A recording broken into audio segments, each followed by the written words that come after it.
Un, deux. Bonjour. L'histoire qu'on s'en va vous conter, je dis on parce qu'on est deux.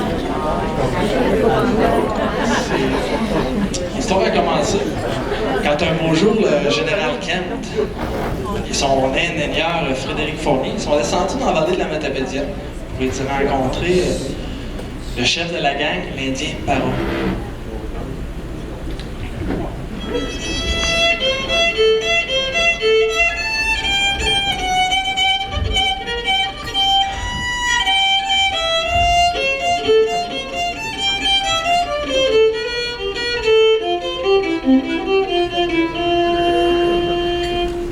L'Indien Parot, il sait qu'il serait le meilleur spot pour faire la route. Cette route-là serait la route reliant les deux rives de la Gaspésie. Nord au sud, d'est en ouest. Le chemin Kent, pour bien se comprendre, c'est un peu comme l'ancêtre de la 132, mais avec un petit peu moins de poule, disons. Fait qu'il demanda l'Indien Parot où c'est qui serait le meilleur endroit pour faire le chemin. Fait que pendant tout l'été, lui, l'ingénieur Frédéric Fournier, il escarpe pas, il coupe pas, il marche pour tracer ce fameux tronçon-là. Et les Indiens, eux autres, s'affairaient à apporter la nourriture, les denrées, les provisions. Mais à ce soir, on est en famille, on va se dire entre amis, les Indiens, ils étaient pas plus fiers dans ce temps-là qu'ils sont de nos jours. Fait qu'ils n'étaient pas toujours au rendez-vous, disons. Fait qu'au matin de la deuxième lune d'été, l'ingénieur Frédéric Fournier décida de partir à Restigouche rejoindre l'Indien Parot. Fait qu'il partit seul en canot.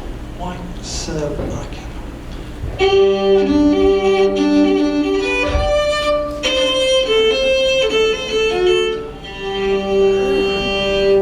Rendu au coin du ruisseau, comment il s'appelle, donc, le ruisseau Sauvage. Où est-ce qu'il y a le terrain de golf à cette heure? Rendu au ruisseau Sauvage, Frédéric Fournier, nageant aussi bien qu'une roche mouillée, chavira et coula. Ses collègues le retrouvèrent quelques jours plus tard et décidèrent de l'enterrer au pied de la montagne.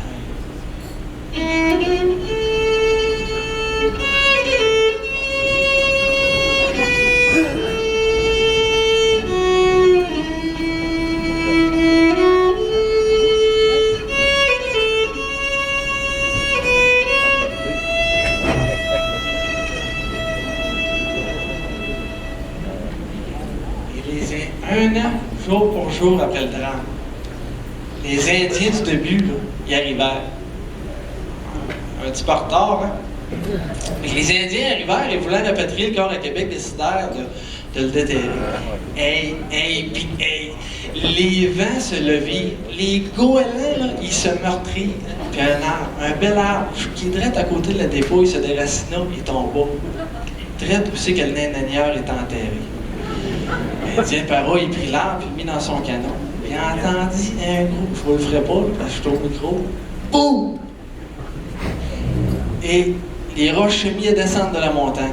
Aussitôt, les Indiens, toute sa gang, partirent rapido presto et emporta avec eux l'arbre, cet érable. Et laissa Frédéric Fournier à sa montagne. Au fil des années, l'Indien Parot parcourut toujours accompagné de son bel érable, parcourut tous les lacs et rivières de la Matapédia. Il y allait au lac 8000, au lac Cazot, au lac de Mocadie. Il passe même là, par Albertville. Je sais pas s'il y a du monde ici à soir qui vient de là. Sentez-vous gênés, c'est pas grave. Fait que vous comprenez bien qu'au fil des ans, mais l'Indien Parot, dis-je bien, la vieillesse y prit. Fait qu'un jour, rendu sur son lit de mort, ou sa puche de mort, on pourrait dire, il demanda à Dieu s'il pouvait rendre son arbre éternel. Ouais, à Dieu. Dieu dit oui, à une condition, que ce bel arbre répande la joie et le bonheur partout où il passera. L'Indien Parot prit une goutte de son sang prit une goutte de son sang, dis-je bien, et la déposa sur l'arbre. Et l'arbre se transforma là, en des dizaines de milliers de saumons. Là. Des saumons là, pas mal plus haut que moi plutôt ensemble. Là. Ah, je me suis trompé, excusez. Il se transforma en des dizaines de milliers de violons. Des violons foncés et des violons clairs à la voix plus claire. Et un de ces violons-là, il parle pas accordé, il est accordé différemment, tout en la. Donc là-dessus, si tout va bien, je vais vous jouer le ril du pendu. D'habitude, c'était prévu de dire 1, 2, 3, mais là, je peux quand même pas, sinon... Vous pouvez toujours prendre du vin, hein, soyez pas gênés. Je suis là pour animer, là, mais j'aime bien que vous buviez de ça. Ça fait que ça va y aller comme suit. 1, 2, 3, 4.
Jean Lapierre.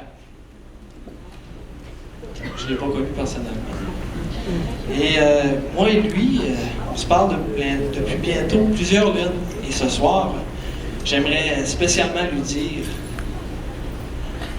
mon violon, tu as vu mes joies, mes peines, mes bonheurs, mes tristesses. Tu m'as vu pleurer, aimer, même quelquefois détester. Mais tu m'as jamais jugé et tu as su me consoler. Certains soirs, on se plaît à converser. Tu me démontres mes joies, mes peines. Tu es mon miroir de ma vie, la clé de ma compréhension. Tu mets en son ce que je saurais dire et tu es en son ce qu'est ma sensation. Sensation, si je me rappelle. Un jour, prenez le temps de regarder cette chaise, cette table, cette bibliothèque en bois. Regardez-la et demandez-lui d'où elle vient. Elle vous dira sûrement qui fut ses parents, ses amis. Et s'il vous dit qu'elle s'ennuie d'un de ses frères, qui fut déraciné dans la vallée de la Matapédia, il y a maintenant bien longtemps, si il ou elle vous dit qu'elle s'ennuie de son frère, ne soyez pas gênés et venez le dire à mon petit Médé le violon. Et pour la dernière chanson, c'est une chanson de Suroît, des îles de la Madeleine. 1, 2, 3.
le beat qui s'en vient pour un peu faire ma paye. Faites-le pour moi, puis pour vous autres en même temps, s'il te plaît. Vous allez pogner le beat, fait que, s'il vous plaît, tapez des mains.